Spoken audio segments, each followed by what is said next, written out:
Así era El Salvador antes. Sí, mi gente, hoy les traigo un relato más de cómo era nuestro querido país El Salvador anteriormente, cuando todo era violencia, cuando todo era robo, cuando no podías siquiera ir a comprar tortillas a la esquina porque ya tenías miedo. Hoy les traigo el relato de 6 trabajadores humildes que no le hacían daño a nadie, que solo venían de trabajar, los cuales las pandillas le quitaron la vida a los 6. ¿Por qué? Se preguntarán ustedes. Pues solo porque tenían ganas. Te recomiendo que le des like y compartas este video para que más personas se enteren de cómo era la cruda realidad aquí en El Salvador. No olvides suscribirte para no perderte ningún relato.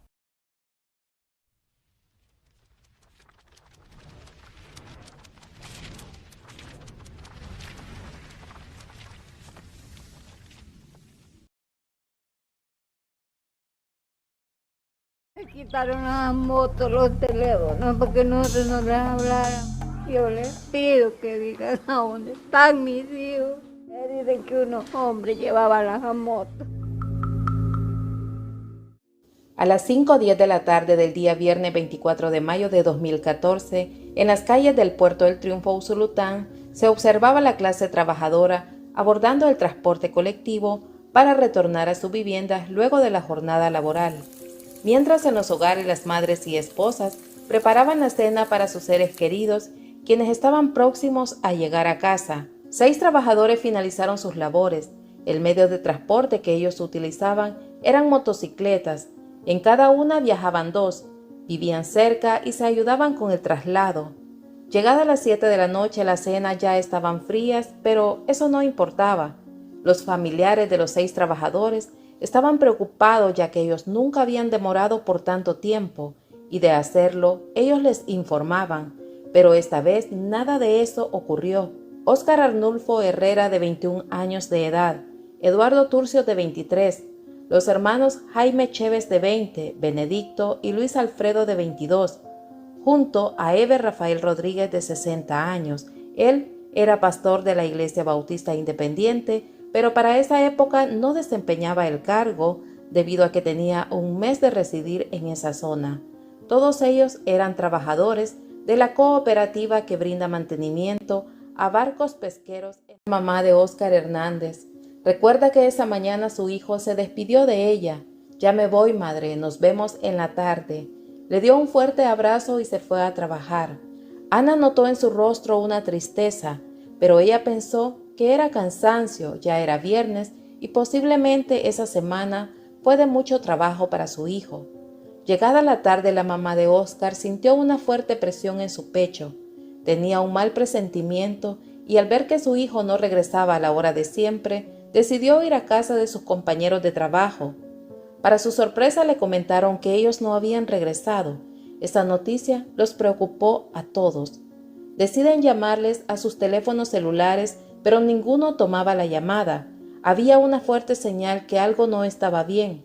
Lo que se hacía más raro es que la empresa cerraba a las 5 de la tarde y nunca les pedían quedarse más de ese horario. Es por esa razón que a las 6 de la tarde ellos ya estaban de regreso en casa. Los parientes deciden esperar unos minutos, pero a eso de las 7:30 de la noche decidieron reportarlos como desaparecidos en el puesto de la Policía Nacional Civil de ese sector. La noticia se hizo circular en la comunidad. Vecinos y amigos de los 6 empleados se organizaron en grupos para la búsqueda. Realizaron sondeos en las zonas que ellos transitaban. Calle de polvo, maleza con espina, quebradas y pantanos habían en el lugar. Esa noche perdieron las esperanzas y acordaron regresar el próximo día, pero de pronto a lo lejos uno de los vecinos logró visualizar un zapato. Al acercarse se percató que pertenecía a uno de los desaparecidos. A pocos metros se encuentran el maletín de uno de ellos.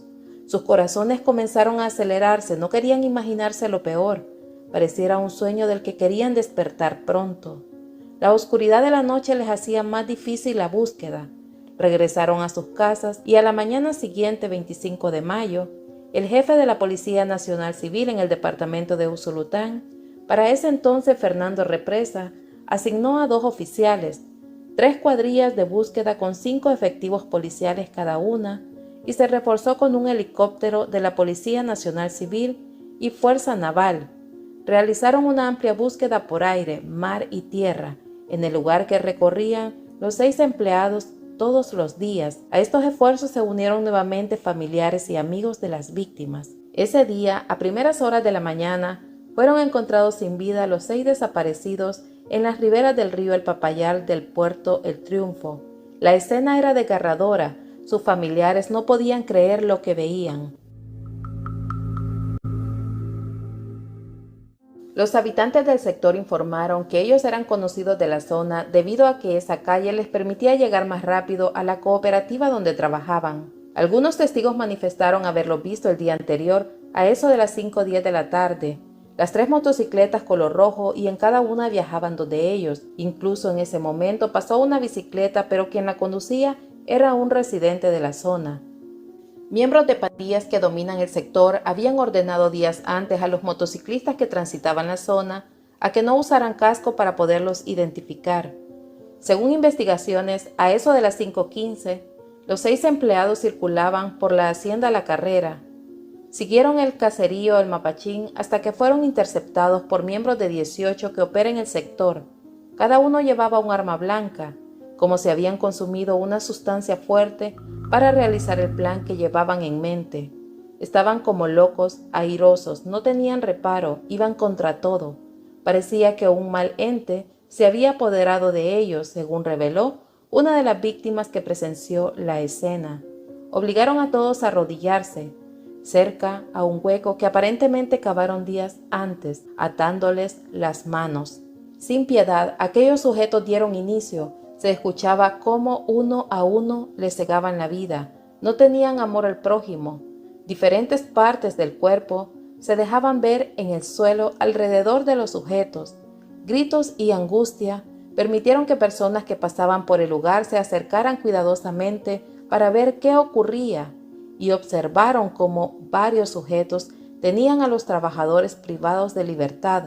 Manifestaron que escucharon cómo Eber le pedía a Dios que intercediera y detuviera a los sujetos. A la vez decía, en el nombre de Dios, detente Satán. Eran las palabras de Eber mientras observaba cómo los sujetos cegaban la vida de sus 5 compañeros. De pronto ya no se escuchó más su voz. Un machete fue incrustado en su estómago. Finalmente recibieron un impacto de bala en la cabeza. Todo quedó en silencio. Ese viernes negro, los sujetos habían cumplido nuevamente su misión. Los cuerpos fueron encontrados en una fosa común del río Papayal en Puerto del Triunfo. Se conocieron 3 posibles hipótesis. La primera, que el móvil fue el robo por no haberse encontrado todas las pertenencias de las víctimas. Pero más tarde se conocía una segunda, que en el país salvadoreño esos días se comenzaba a vivir una nueva ola de violencia conocida como el Viernes Negro, que nadie podía controlar ni el mismo gobierno, y por último una tercera hipótesis. Los trabajadores residían en una zona contraria a miembros que dominaban el sector donde ellos laboraban y de ser cristianos. Les comento que en este caso